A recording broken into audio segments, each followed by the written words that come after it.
Hasta un niño de 8 años sabe que un Porsche es mejor que ningún otro coche, porque sabe que es un sueño sobre ruedas. Pero el trayecto recorrido hasta llegar a ese sueño estuvo lleno de altibajos. A lo largo de la vida de dos hombres muy diferentes, Ferdinand y Ferry Porsche. Padre e hijo. Mi padre consiguió su objetivo a base de sensibilidad y comprensión, porque mi abuelo tenía muy mal genio. Una vez que se enfadó mucho, tiró su sombrero al suelo y lo estuvo pateando durante un buen rato. A lo largo del camino, el patriarca de la familia, Ferdinand Porsche, puso los coches al alcance de todo el mundo. Lo más importante para él, la ilusión más grande de su vida, era que cada persona tuviera un automóvil. Pero para realizar su deseo tendría que aliarse con un terrible dictador. Según Hitler, Porsche podía hacer casi de todo. Y pagaría un elevado precio por esa alianza. Con el mundo alrededor suyo en ruinas, Ferry Porsche diseñaría un tipo de coche totalmente distinto. El mismo vehículo que un domingo gana una carrera con el Porsche Club, el lunes por la mañana lleva a los niños al colegio. Desde 20 kilómetros por hora hasta 320. Esta es su historia.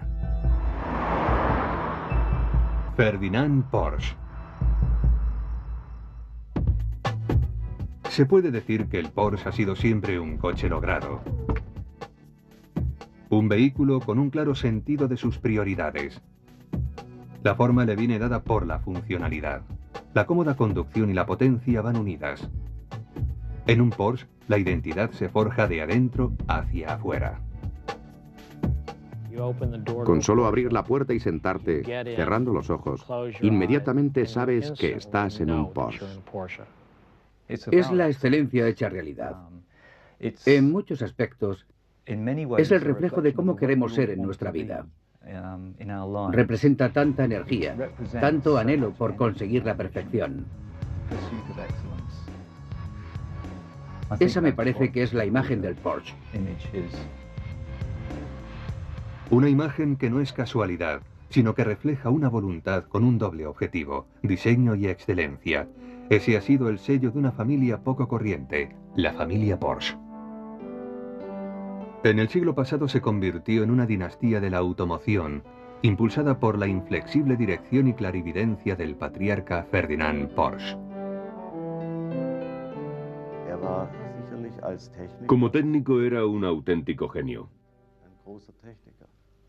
Con él siempre se tenía la impresión de que cuando miraba algo en concreto, no se cuestionaba la forma en que funcionaba aquello, sino la manera de hacerlo de forma distinta, estudiando las posibilidades de mejorarlo. Ferdinand Porsche nació el 3 de septiembre de 1875 en el estricto e industrioso hogar de Anton Porsche, de 30 años de edad, y Ana, de 25, en la población austrohúngara de Maffersdorf. Escondido entre montañas, el pueblo albergaba a tejedores, carpinteros, granjeros y hojalateros que vivían modestamente trabajando para los nobles de la zona. De muchacho a Ferdinand le gustaban la música y la gimnasia, pero no solía jugar con sus compañeros. Se entretenía más en un banco de trabajo imaginándose el funcionamiento de las cosas. Esa es la pasión que regiría su vida, indisponiéndolo con su padre. Después de la trágica muerte de su primogénito en un accidente industrial, Anton presionaba al joven Ferdinand para que siguiera sus pasos en el negocio familiar de la hojalatería. Pero el joven tenía otras ideas.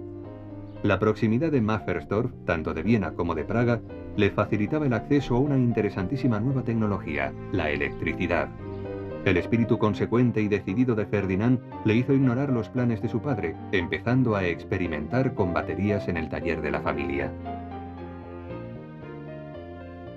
Su padre se enojó mucho. Le dijo, no quiero ver nada de esto, deshazte de ello. Porsche obedeció, llevándoselo a la buhardilla. Y cuando su padre lo descubrió, subió y lo pateó destrozándolo todo. No sabía, sin embargo, que las baterías contienen ácido y sus pantalones también acabaron para el arrastre. Ferdinand no pensaba desistir.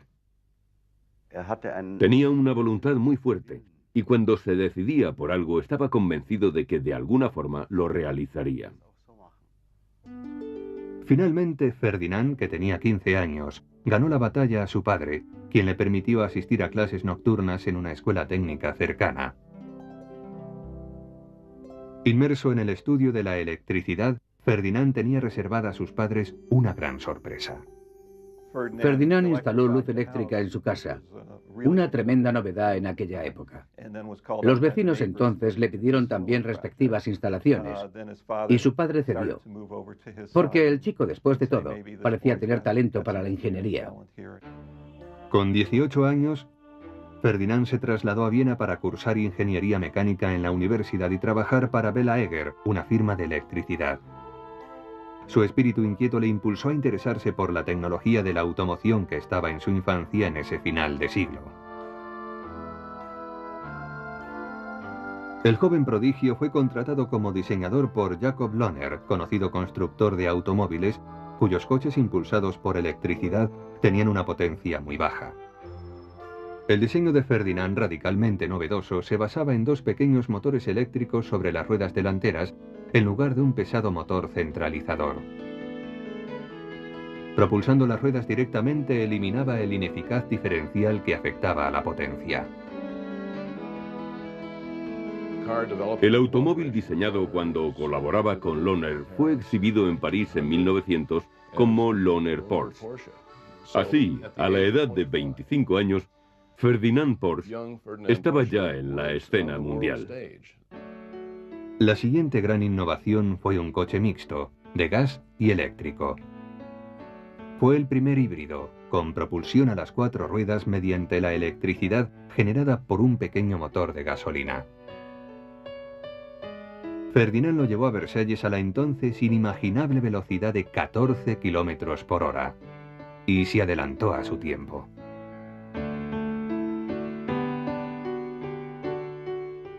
Todavía hay un tren diésel eléctrico que utiliza este sistema. Para el abuelo era importante trabajar en cosas que a los demás les parecían difíciles o imposibles de resolver. Él, en cambio, demostraba que eso no era así, que sirviéndose de la técnica se podía encontrar la solución adecuada. Cuando vivía en Viena, Ferdinand conoció a una bibliotecaria, Aloysia Johanna Kaes, una mujer independiente que quedó fascinada por la pasión de Ferdinand por los automóviles y lo acompañó en un coche mixto hasta Mafferstorf para visitar a sus padres. Aunque Anton, el padre, encontró a Aloysia demasiado flaca, la voluntad de Ferdinand se impuso de nuevo. Los jóvenes contrajeron matrimonio el 17 de octubre de 1903. Con su típica afición al trabajo, Ferdinand se entretuvo en una reunión en la fábrica y casi no llega a la boda. La carrera de Ferdinand estaba a punto de sufrir uno de sus muchos altibajos. Jacob Lohner no estaba nada contento con su despilfarrador ingeniero. Lohner vio que, a pesar de los experimentos de Porsche, no se vendían muchos vehículos. Y por eso, en 1905, debido especialmente a que Porsche costaba más de lo que ingresaba, decidió prescindir de sus servicios. Debemos admitir que ese fue una especie de leitmotiv en la carrera de Porsche. Con una mujer a quien mantener y una hija pequeña, Louise, que nació en 1904, Ferdinand Porsche, a sus 31 años, no debía estar desocupado durante mucho tiempo. En 1906 consiguió un magnífico puesto como director técnico de una de las más importantes empresas austríacas del automóvil, la Austro-Daimler. Audaz y belicoso, Ferdinand corría hacia la cima de la industria automovilística, pero el destino le obligó a aminorar la marcha.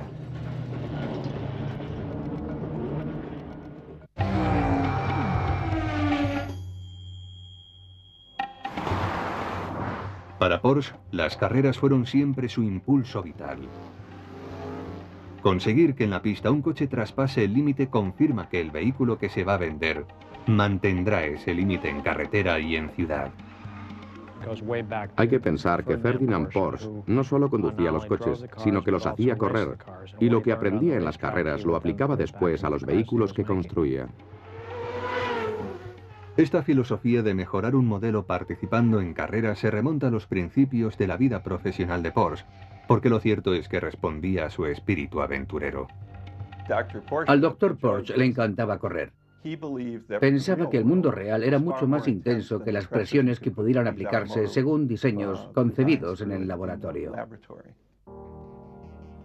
En 1908, con 33 años, Porsche fabricaba coches de carreras para sus nuevos jefes, Austro-Daimler. Alcanzaban la extraordinaria velocidad de 120 km por hora. El éxito profesional vino acompañado por la felicidad privada, ya que en 1909 Aloysia dio a luz al segundo vástago de la pareja, Ferdinand, que recibió el apodo de Ferry. Pero el padre no estuvo presente en el alumbramiento. Ese mismo día ganó una carrera al volante de uno de sus coches mixtos de gasolina y electricidad. Ferry Porsche era un niño de la era del automóvil. De hecho, él alguna vez ha dicho que vino al mundo con el automóvil. Y al ser hijo de un ingeniero de automoción, sus aficiones y su entusiasmo no podían ir por otro lado que no fueran los automóviles. Ferry pronto encontró la inspiración viendo conducir a su padre. Siempre trabajaba en una habitación cerrada. Lo ponía todo sobre trozos de papel y estaba en todos los sitios y en ninguno. Ferdinand, a pesar de lo ocupado que estaba, no era ajeno a las tensiones políticas que se estaban desatando y que empujaban a Europa hacia una guerra mundial. Se dedicó con todo ahínco a diseñar algo más que coches rápidos. Con Austro-Daimler desarrolló también motores para aeroplanos. Veía señales de la aproximación de un conflicto bélico y quería que la compañía estuviera preparada. Y en una época en que Austria no tenía aviones, él desarrolló un motor para aviación. El trabajo de Porsche resultó muy oportuno. Con el asesinato de Francisco José en 1914 en Austria, estalló la Gran Guerra en todo el mundo. La más novedosa contribución de Porsche a la guerra fue un tren terrestre, un tren con un tractor que tiraba de 6 vagones y que se llamó tren marítimo. Podía transportar lanchas, soldados y un cañón escota de 26 toneladas de peso en terreno abierto y por raíles. Este mastodonte dio al ejército austríaco una movilidad sin parangón sobre terrenos accidentados.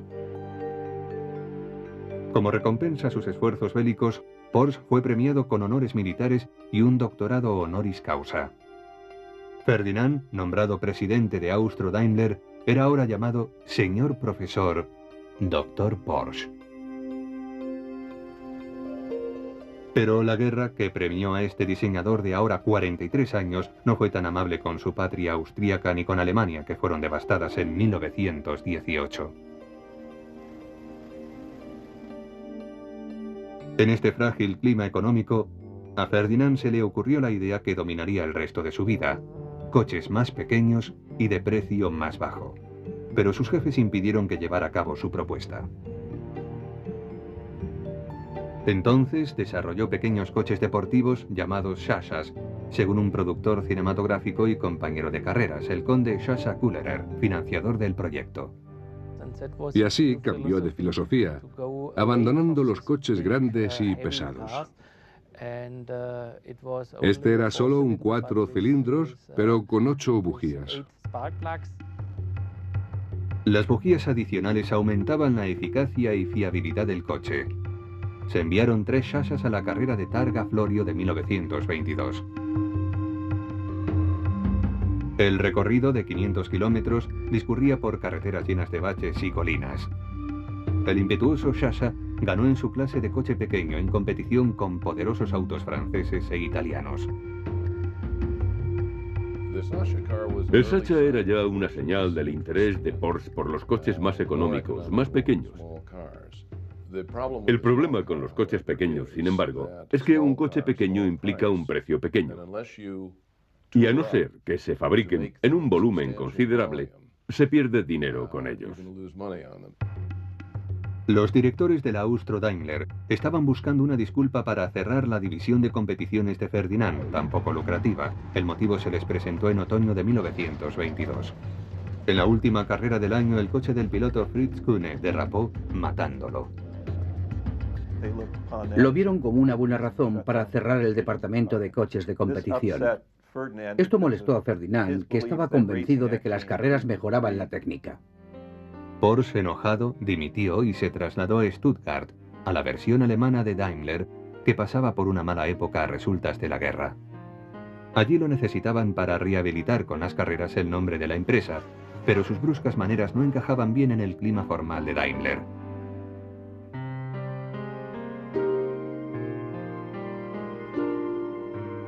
A pesar del choque de estilos, Porsche desarrolló con éxito varias líneas de coches de 6 cilindros.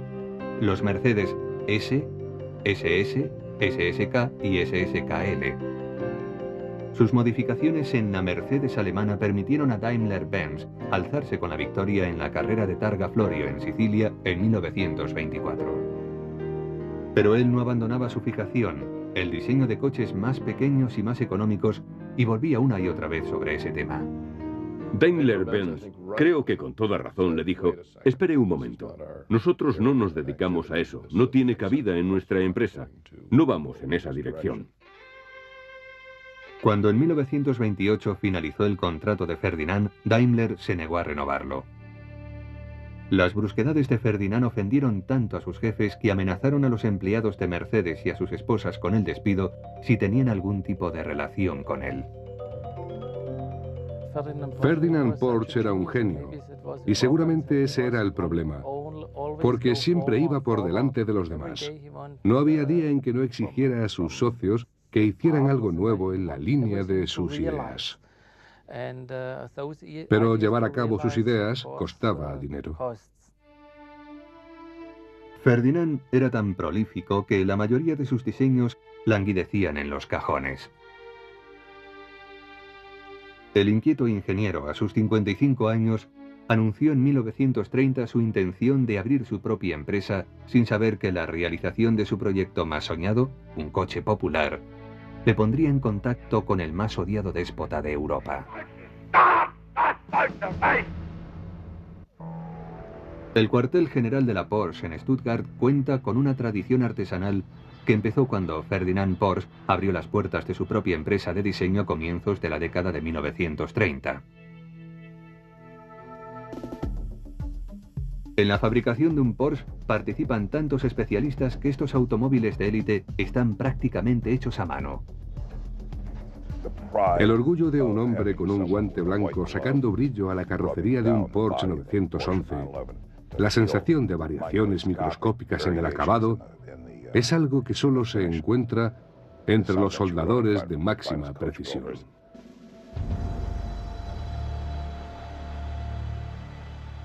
La empresa Porsche todavía exhibe el perfeccionismo del hombre que inspiró su primer automóvil, Ferdinand Porsche. Pero el carácter intransigente de este hombre volvía locos a sus empleados. En 1931, Ferdinand había pasado a sus 56 años 3 décadas trabajando para algunas de las empresas más conocidas de la industria automovilística europea. Y sin embargo, su insatisfacción crecía con el paso de los años. Había llegado el momento de establecerse por su cuenta. Los genios siempre tienen problemas con la gente y con sus jefes. Y esa fue la razón por la que se decidió a abrir su propia empresa en el año 31 en Stuttgart. 9 diseñadores austríacos formaron el núcleo de la nueva compañía, la oficina de diseño de Ferdinand Porsche para la construcción de vehículos de motor en Stuttgart, Alemania. Entre estos diseñadores estaba su hijo Ferry, que había crecido viendo a su padre inmerso en la idea de cómo debería ser un automóvil. Ahora que su padre se había independizado, Ferry, de 22 años y un carácter más suave y con más visión comercial, se convertiría pronto en un pilar de la empresa. Mi padre alcanzaba sus objetivos con comprensión y buenos modos. Mi abuelo, en cambio, tenía un genio horrible. Una vez que se enfadó, tiró su sombrero al suelo y lo estuvo pateando durante un buen rato. Con ese carácter tan fuerte, convirtió su propio negocio en una lucha desde el comienzo. Creo que Ferdinand Porsche era una persona aprisionada dentro de sus propias ideas. Era un hombre que tenía sus experimentos, sus proyectos técnicos, su actividad como diseñador en el primer plano de su mente, y eso era lo que le daba impulso en la vida. Al principio, el ambiente de negocios en Alemania era todo menos favorable. En 1929, con el crash de la Bolsa de Nueva York, terminó el corto periodo de prosperidad de la República de Weimar. A pesar de estos tiempos difíciles y el carácter exigente de Ferdinand, en la compañía reinaba un ambiente familiar y los miembros de su equipo eran siempre bienvenidos en su casa. Era notable la relación que mantenía con sus colaboradores. Sus ingenieros y sus técnicos estaban en el pasillo relajados, conversando. Para él, el mundo en el que vivía reunía las dos cosas en una sola. La esfera privada y la comercial, todo en uno. El padre y el hijo a menudo se traían el trabajo a casa. No se hablaba de otra cosa. Hasta la abuela decía: ¿es que no vais a parar nunca? Ahora estamos comiendo. Más tarde hablaréis de vuestros asuntos. Siempre hablaban del mismo tema, sin descanso. El primer contrato que recibió la empresa de diseño Porsche fue un automóvil de tamaño medio para la firma Wanderer. Con gran perspicacia, Ferdinand marcó el proyecto con el número 7 en vez de con el 1. Los proyectos entre el 1 y el 6 no existían. Él se hizo la siguiente reflexión: si estamos buscando pedidos y a este primer proyecto le ponemos el número 1, todos pensarán que somos principiantes, que no tenemos experiencia. Pronto siguió otro pedido. Hyundai Works, una empresa de motocicletas, les encargó el diseño de un coche pequeño. Esa era la oportunidad que estaba esperando Ferdinand: volver a la cuestión de un coche apropiado para el alemán de clase media. Todos estos precursores del Volkswagen eran de fabricación muy costosa y no pasaron nunca del nivel de prototipo. Él no era de los que dicen que algo es imposible. Además, eso le habría espantado a los clientes. Así que estos nunca sabían lo que iba a costar la fabricación. La empresa de Ferdinand Porsche encontró pronto un cliente con los bolsillos llenos, que no se detendría ante los costes de fabricación de un coche popular: el canciller Adolf Hitler. Hitler había sido elegido en 1933 sobre la base de sus promesas de pan, trabajo y honor para una nación paralizada por el desempleo y humillada por los términos del Tratado de Versalles, con el que se había puesto fin a la Primera Guerra Mundial. Hitler sabía que poner un coche económico a disposición del pueblo alemán haría crecer su popularidad. Muy poca gente podía permitirse un automóvil. Solo se veían grandes limusinas. Y el hombre de la calle ni sabía conducir, ni tenía coche, ni pensó nunca en llegar a tener vehículo propio. Pero el deseo de Hitler de construir un coche popular formaba también parte de su estrategia de preparación del país para la guerra. Una parte del plan general para ese coche era la construcción de una red de autopistas, las autobahn gratuitas, para que la gente pudiera viajar por el país. Hitler tenía también la idea oculta de utilizar estas autopistas con fines militares para un movimiento rápido de tropas. En septiembre de 1933, Ferdinand fue convocado a una reunión con Adolf Hitler en Berlín. Hitler seguía adelante con su idea de un coche para los trabajadores de Alemania. Hitler era un gran entusiasta de los automóviles y entendía también de mecánica de automoción. Por eso estoy seguro de que Porsche pensaba que tenía un partidario de sus ideas en la figura de Hitler. Hitler comunicó a Porsche su concepto sobre el diseño del coche, entre otras cosas, tracción a las 4 ruedas y motor refrigerado por aire. Nada de esto sorprendió al veterano ingeniero hasta que Hitler mencionó el precio de venta previsto: 900 marcos. El equivalente a $360, una cifra imposible por lo reducida. Aún consciente de este precio de venta tan poco realista, Ferdinand estaba dispuesto a hacer negocios con un hombre que había utilizado el odio y la violencia para su subida al poder. Porsche pagaría cara esta alianza.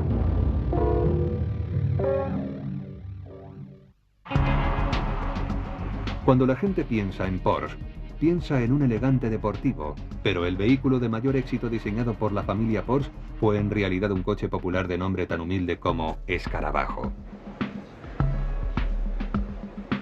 A comienzos de la década de 1930, Adolf Hitler presionó a los fabricantes alemanes de coches para que hicieran un vehículo que pudiera ser adquirido por el obrero medio, un Volkswagen, que traducido quiere decir coche para el pueblo.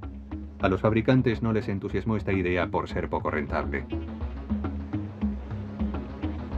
Sin embargo, para Ferdinand Porsche era la oportunidad de ver realizado el sueño de su vida. A los otros fabricantes de automóviles no les atraía enfrentarse a los problemas de una fabricación a bajo coste, pero para Ferdinand era todo un reto. La empresa de diseño Porsche no contaba con talleres, por lo que los prototipos se montaban en el garaje de la casa familiar, en Stuttgart, bajo la supervisión de Ferry Porsche. El padre y su hijo eran estrechos colaboradores. Ferry se encargaba de la organización y de probar los prototipos, y Ferdinand era la cabeza, siempre detrás de Ferry y controlando los resultados. Ferdinand comprendió que con el fin de reducir el precio hasta el objetivo de Hitler, sería necesario masificar la producción. En 1937, él y Ferry fueron a Detroit a visitar la fábrica de Henry Ford. Ford, admirador de Hitler y simpatizante del régimen nazi, les abrió las puertas de su fábrica y respondió a todas las preguntas que los Porsche le formularon. De regreso trajeron a americanos de origen alemán que habían trabajado en la industria estadounidense con Ford y otros, y que aportaron la técnica de construcción que se encuentra incorporada al Volkswagen original. Apoyado por lo que había aprendido en Estados Unidos, Ferdinand supervisó la construcción de una planta para Volkswagen en Wolfsberg, en el corazón de Alemania. En la planta se montaron con éxito 500 escarabajos, pero cuando estalló la guerra en 1939 fue reconvertida inmediatamente para la fabricación de armas. Puede que Ferdinand no conociera muchos de los planes de Hitler, pero utilizó activamente su relación con el dictador para conseguir lucrativos contratos armamentísticos. Ferdinand tenía bastantes más años que el régimen nazi de 1930. Más tarde, Ferry, hablando de la relación entre su padre y Hitler, dijo: «Era como si mi padre fuera el padre de Hitler». Probablemente solo había media docena de personas en el Tercer Reich que se atrevieran a decirle a Hitler lo que pensaban, y mi padre fue una de ellas. Nunca dijo eso de Heil Hitler, sino que lo saludaba diciéndole simplemente «Buenos días, señor Hitler». Se sentía por encima de él, pero seguramente tampoco se habría preocupado en caso contrario. No creo que nadie se atreviera a hacer otro tanto. Bajo la supervisión de Ferdinand y Ferry, la fábrica de Wolfsberg produjo efectivos de guerra en gran variedad. A instancias de Ferry, el diseño del Volkswagen fue modificado para la fabricación de un todoterreno, el Kübelwagen, que se transformó también en un modelo anfibio, el Schwinwagen. Y el general Rommel viajó para felicitar a Porsche por lo bien que funcionaba el Kübelwagen, por lo fácilmente que corría sobre la arena de los desiertos del norte de África. Le dijo que era un gran vehículo para el ejército, bueno y fiable. En la fábrica se estaban desarrollando el todoterreno, el coche anfibio y había en marcha proyectos de tanques. Los aliados estaban al tanto. Y por eso era tan peligroso que la familia continuara viviendo en Stuttgart. En 1944, los aliados que estaban informados de las aventuras militares de Ferdinand Porsche empezaron a bombardear la fábrica con regularidad. Pero hasta los bombardeos fascinaban al cerebro investigador que llevaba dentro de sí. Cuando se producía un bombardeo, salía al jardín con unos prismáticos para observar los aviones. Quería vivir esa experiencia. Quería participar siempre en todo lo que le rodeaba. Para escapar de las bombas, las oficinas de diseño de Porsche fueron trasladadas a un viejo molino de la lejana ciudad de Gmünd, en los Alpes austríacos. Después de la derrota de Alemania, el equipo de Porsche dio un giro. Trabajaron con las fuerzas de ocupación, con los aliados, reparando Kubelswagens y Schwingwagens. El proyecto del coche popular parecía condenado en un país que no podía alimentarse a sí mismo. Pero justo cuando parecía que las cosas no podían ir a peor, Ferdinand fue arrestado por las autoridades francesas por proceder erróneo en tiempos de guerra. Aunque en las fábricas de Porsche habían trabajado prisioneros de guerra, los franceses estaban más interesados en obligar a Ferdinand a que colaborara diseñando un coche popular francés. Tenía 70 años y pasó 20 meses en unos antiguos calabozos de Dijon. Las condiciones eran pésimas y su salud empezó a resentirse. Paradójicamente, mientras Ferdinand estaba en prisión, empezaron a salir nuevamente coches Volkswagen de las líneas de producción de la destrozada fábrica de Wolfsberg bajo la supervisión de las fuerzas británicas. Los aliados vieron que tenían que dar trabajo al pueblo y no había suficientes puestos en el campo para que la gente pudiera dedicarse a la agricultura. Ferry y su hermana Louise pagaron 1 millón de francos a las autoridades francesas por la libertad de su padre. Cerca de cumplir 72 años y con poca salud, Ferdinand fue liberado el 1 de agosto de 1947. Cuando Ferdinand regresó de su encarcelamiento en Francia, se asombró muchísimo de encontrarse con los Volkswagen recorriendo las calles de Alemania. Se quedó estupefacto. Fue para él una sorpresa muy agradable. Pero había una sorpresa casi mayor esperándole. En ausencia de su padre, Ferry había diseñado un coche deportivo. Ferry Porsche era un hombre muy imaginativo, pero al lado de su padre, que tenía esa personalidad tan fuerte y que influía tanto en la vida familiar y en la profesional, Ferry no podía desarrollarse ni tener el merecido éxito. Por fin Ferry había abandonado la sombra de su padre. Su Porsche 356 tomó prestado del Volkswagen el chasis utilitario y el motor modificado, pero la línea deportiva y aerodinámica reflejaba la visión más refinada de Ferry sobre lo que podía ser un automóvil. Ferdinand se sintió orgulloso de la labor de su hijo y con toda razón. Y cuando el abuelo regresó y vio el deportivo, alabó a mi padre y le dijo estas palabras: "Yo no habría podido hacerlo mejor". Mi padre me lo contó y era algo de lo que estaba sumamente orgulloso. De esa especie de elogio que el abuelo le había dedicado. Ferdinand aprovechó las escasas energías que le quedaban para inyectar credibilidad a la empresa de Ferry, una empresa en pañales. Su salud estaba muy deteriorada a causa de los 20 meses pasados en prisión. En noviembre de 1950 sufrió un infarto, muriendo el 30 de enero de 1951. Su cadáver fue enterrado en esta capilla de Gmünd, en su Bohemia natal. Aunque al final estaba muy enfermo y abatido por todo el tiempo que se le mantuvo encarcelado, yo creo que debió de morir contento por el hecho de haber visto realizado el sueño de su vida a través del trabajo de su hijo. Ferdinand Porsche fue el ingeniero de los ingenieros. Y su espíritu perdura en sus diseños, a la vez funcionales y elegantes. Ahora su hijo Ferry conquistará un sitio propio en la historia como consumado hombre de negocios que ha dado forma a la empresa que hizo famoso el nombre de la familia.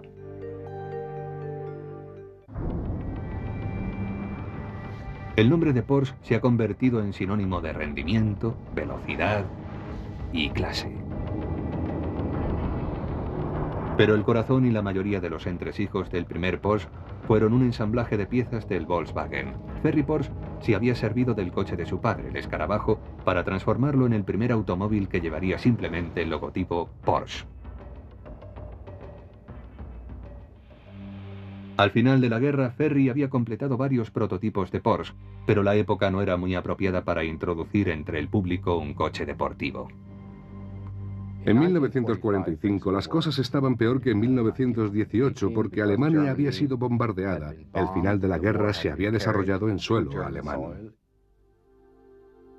Ferry era un astuto hombre de negocios que consiguió cobrar royalties por el diseño del escarabajo realizado por su padre, ya que el escarabajo tenía un gran éxito de ventas. Fue la forma de que Ferry instalara su empresa de coches deportivos para iniciar la producción del Porsche 356. Ferry vendió sus coches a través de la red comercial de VW, pero no estaba seguro de la acogida que tendrían y solo fabricó 400 ejemplares en el año 1950. Desde el principio la demanda sobrepasó a la producción. Hubo un gran interés por este coche que combinaba de manera tan original la velocidad y la funcionalidad. Todo aquel a quien le gusta conducir un coche que salga disparado por una carretera sinuosa y que quiera tener un coche más potente, más caro, se sentirá atraído por un 356 y estará encantado con él. Se amplió la producción para corresponder a la demanda. En 1962 se habían vendido 50.000 ejemplares. Al igual que su padre, Ferry probaba los coches participando en carreras, una llamativa manera de hacer publicidad. Cuando Ferry construyó el primer coche en Austria, el siguiente fin de semana ya estaba corriendo con él. Llevaron un coche en 1951 a las 24 horas de Le Mans y el Porsche ganó en su categoría. Así fue como la compañía se labró su reputación, no solo por la carrera, sino también por ser un exterminador de gigantes. Después de la muerte de su padre en 1951, Ferry Porsche ascendió al puesto de patriarca, tanto en la esfera empresarial como familiar. Ferry iba a las carreras con un cronómetro y sus 4 hijos. Ferry tuvo 5 hijos varones. El mayor, Ferdinand Alexander, apodado Butzi, sería el que se implicaría más activamente en la compañía. Butzi empezó a trabajar en los primeros años 60, dedicándose principalmente al estilismo de la línea Porsche. En 1963, el joven de 28 años fue nombrado jefe del nuevo departamento de diseño.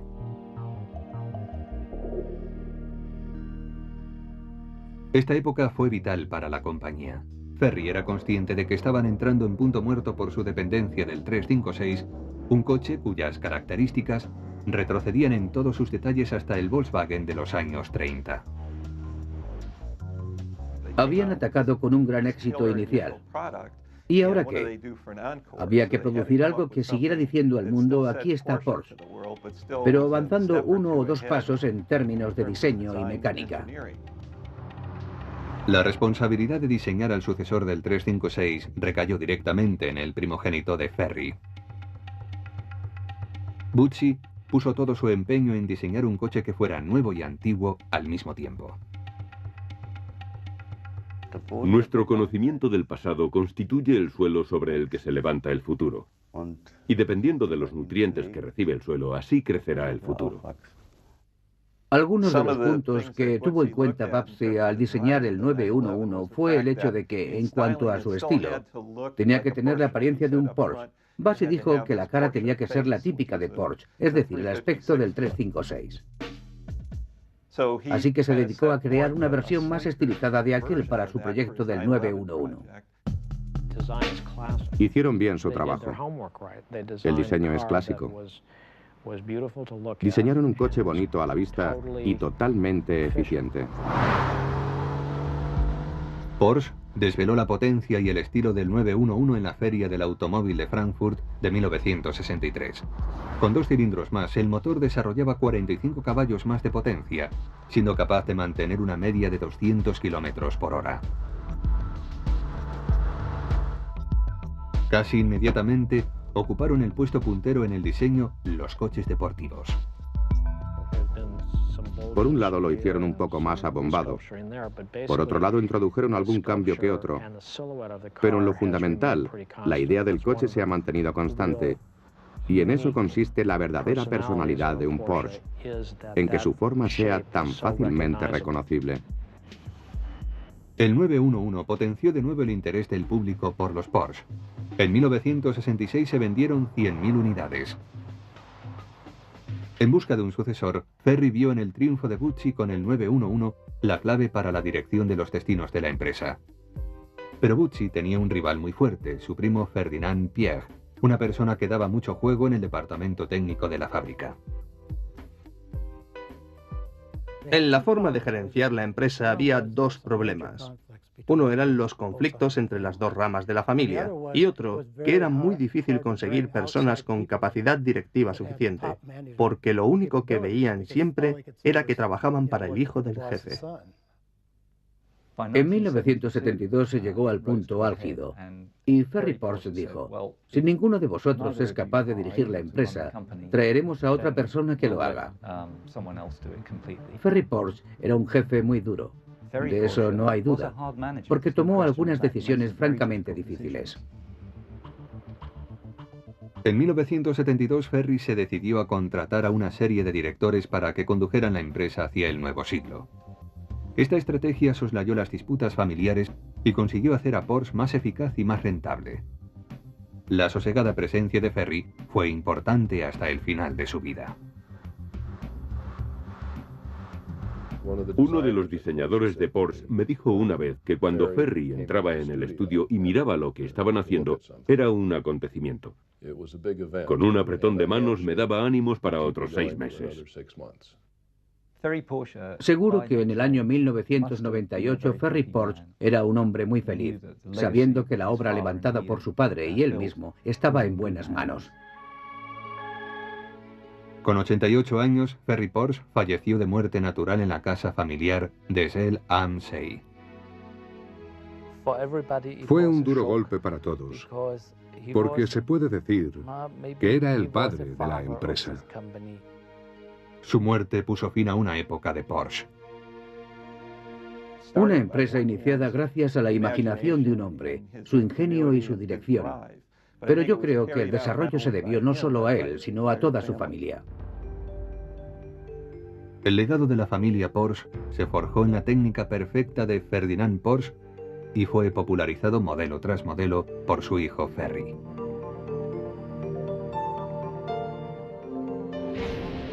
Este legado sigue vivo en las ruedas de esos coches que personifican la filosofía de ambos.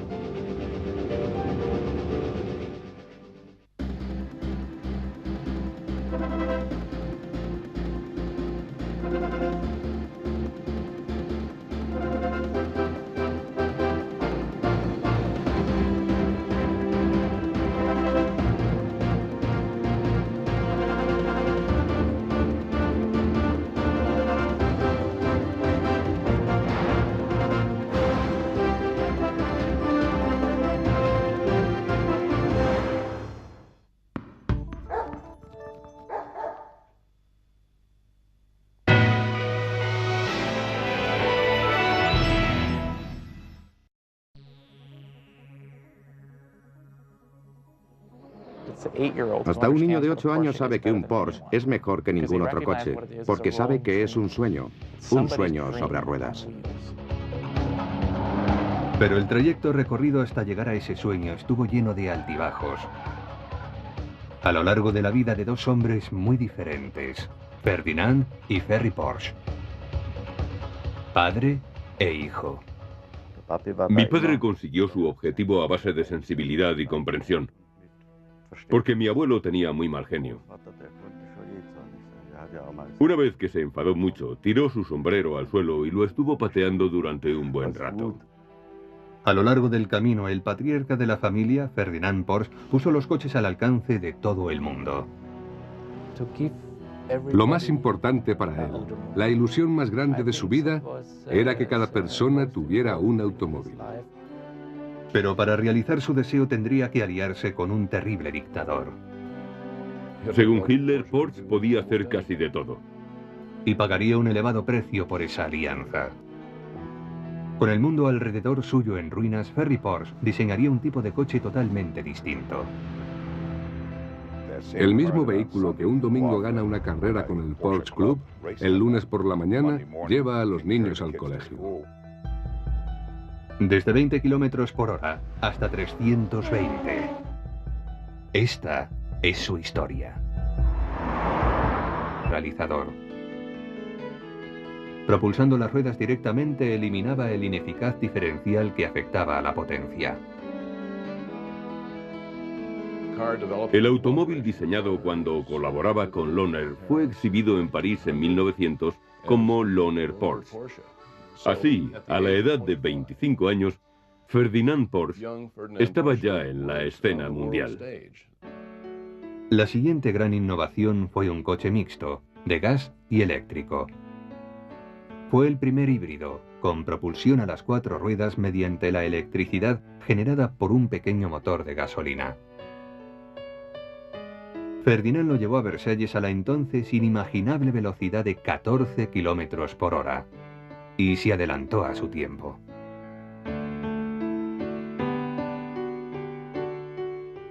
Todavía hay un tren diésel eléctrico que utiliza este sistema. Para el abuelo era importante trabajar en cosas que a los demás les parecían difíciles o imposibles de resolver. Él, en cambio, demostraba que eso no era así, que sirviéndose de la técnica se podía encontrar la solución adecuada.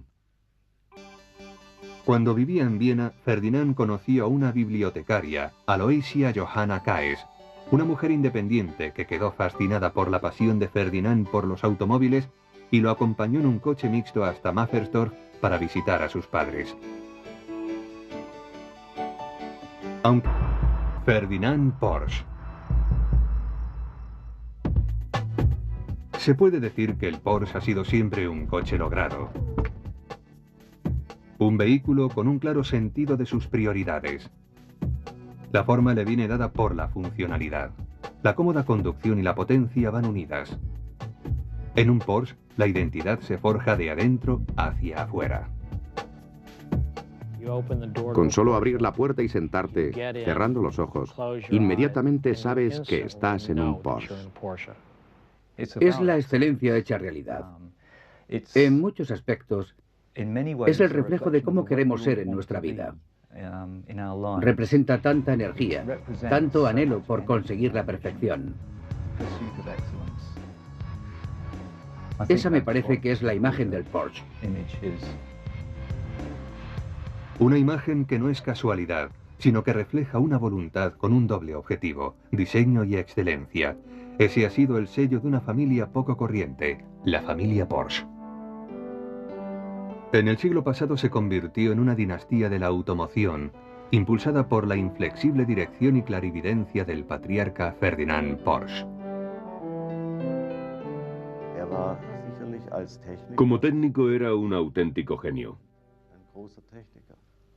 Con él siempre se tenía la impresión de que cuando miraba algo en concreto, no se cuestionaba la forma en que funcionaba aquello, sino la manera de hacerlo de forma distinta. Subió y lo pateó destrozándolo todo. No sabía, sin embargo, que las baterías contienen ácido y sus pantalones también acabaron para el arrastre. Ferdinand no pensaba desistir. Tenía una voluntad muy fuerte y cuando se decidía por algo estaba convencido de que de alguna forma lo realizaría. Finalmente, Ferdinand, que tenía 15 años, ganó la batalla a su padre, quien le permitió asistir a clases nocturnas en una escuela técnica cercana. Inmerso en el estudio de la electricidad, Ferdinand tenía reservada a sus padres una gran sorpresa. Ferdinand instaló luz eléctrica en su casa, una tremenda novedad en aquella época. Los vecinos entonces le pidieron también respectivas instalaciones, y su padre cedió, porque el chico, después de todo, parecía tener talento para la ingeniería. Con 18 años, Ferdinand se trasladó a Viena para cursar ingeniería mecánica en la universidad y trabajar para Bela Eger, una firma de electricidad. Su espíritu inquieto le impulsó a interesarse por la tecnología de la automoción que estaba en su infancia en ese final de siglo. El joven prodigio fue contratado como diseñador por Jacob Lohner, conocido constructor de automóviles, cuyos coches impulsados por electricidad tenían una potencia muy baja. El diseño de Ferdinand, radicalmente novedoso, se basaba en dos pequeños motores eléctricos sobre las ruedas delanteras, en lugar de un pesado motor central, estudiando las posibilidades de mejorarlo. Ferdinand Porsche nació el 3 de septiembre de 1875 en el estricto e industrioso hogar de Anton Porsche, de 30 años de edad, y Ana, de 25, en la población austrohúngara de Mafferstorf. Escondido entre montañas, el pueblo albergaba a tejedores, carpinteros, granjeros y hojalateros que vivían modestamente trabajando para los nobles de la zona. De muchacho a Ferdinand le gustaban la música y la gimnasia, pero no solía jugar con sus compañeros. Se entretenía más en un banco de trabajo imaginándose el funcionamiento de las cosas. Esa es la pasión que regiría su vida, indisponiéndolo con su padre. Después de la trágica muerte de su primogénito en un accidente industrial, Anton presionaba al joven Ferdinand para que siguiera sus pasos en el negocio familiar de la hojalatería. Pero el joven tenía otras ideas. La proximidad de Mafferstorf, tanto de Viena como de Praga, le facilitaba el acceso a una interesantísima nueva tecnología, la electricidad. El espíritu consecuente y decidido de Ferdinand le hizo ignorar los planes de su padre, empezando a experimentar con baterías en el taller de la familia. Su padre se enojó mucho. Le dijo, no quiero ver nada de esto, deshazte de ello. Porsche obedeció, llevándoselo a la buhardilla. Y cuando su padre lo descubrió,